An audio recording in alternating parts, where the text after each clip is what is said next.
The original Mirror's Edge is one of the most unique first-person games out there. With a focus on speed and rooftop platforming, Mirror's Edge stood out from many titles of its time, and now, after almost a decade, developer DICE is returning to the world of Mirror's Edge with Mirror's Edge Catalyst. Does the acrobatic adventure hold up? Let's jump in and find out.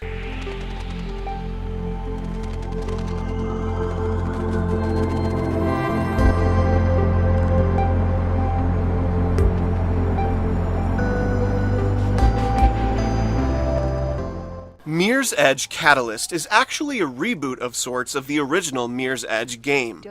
The game has the same protagonist, Faith Connors, and the setting of the City of Glass. But other than that, this is an entirely new tale.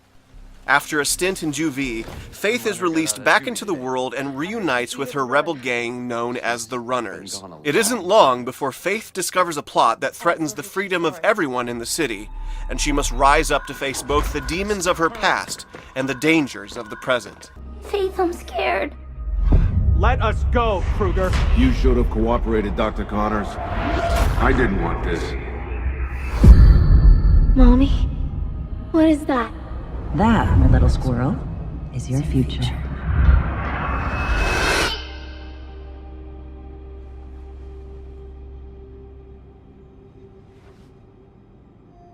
Faith's personal struggles, as well as her interactions with the various rebel groups across the city, are quite interesting.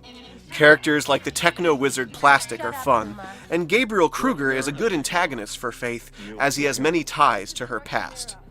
Saying too much more would spoil some of the story's cooler moments, but I enjoy this new origin of Faith, and I hope to see a continuation of her story in the future. I figured we could ask some questions. I don't know anything. What did you do to our friends? Our orders were to capture them, but they resisted. What did you do? We had to shoot! They wouldn't submit! Especially the old guy! Run, I'll meet you later.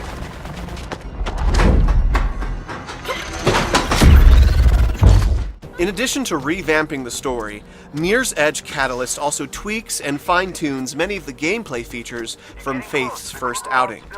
Running on the city rooftops is even more fun than before, with improved controls and exciting new abilities. The great leaps, wall climbs, and slide dashes are all here, and they are very thrilling to use. Performing a perfect run around the city is a fantastic feeling, and is made even more so with new abilities that Faith's new Mag Glove gives you. Using this special glove, Faith can now grapple targets and either swing or pull herself up to higher platforms. All of Faith's ways of traversing the environment are good fun, and when mixed with the new combat mechanics, it can be even more engaging. Ditching the firearms of the original Mirror's Edge, Catalyst is focused on hand-to-hand combat with Kruger-sec guards of the city. You can do spiffy moves like kicking opponents into each other and disrupting their headsets with the Mag Glove. The key to combat in this game is to always keep moving. By running and jumping around, you build your focus meter, which protects you from enemy attacks, as well as giving you access to even more powerful moves. Once you reach full focus, you can perform traversal attacks, where you leap down onto your opponents and completely wallop them. The combat in Catalyst is at its best when you keep your momentum going and defeat your opponents with traversal attacks. It's such an awesome feeling. Looks like a breacher over here. There.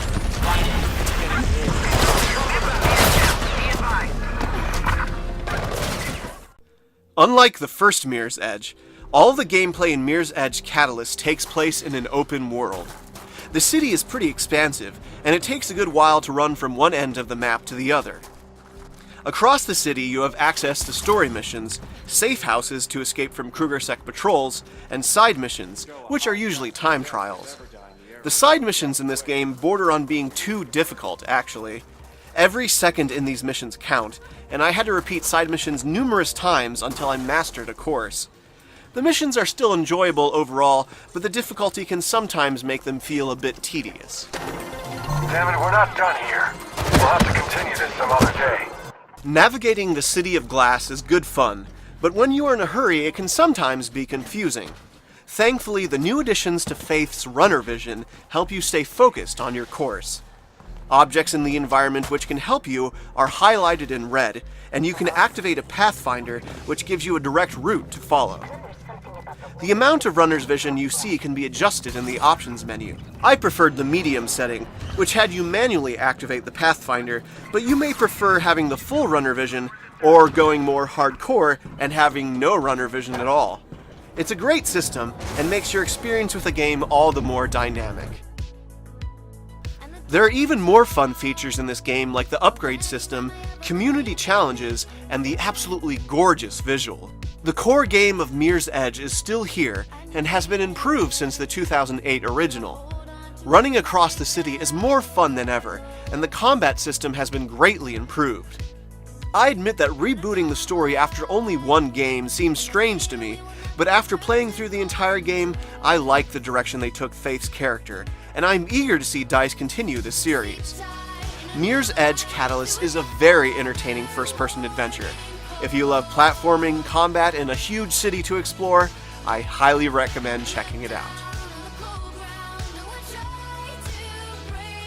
Thank you for watching this episode of Game Reflections.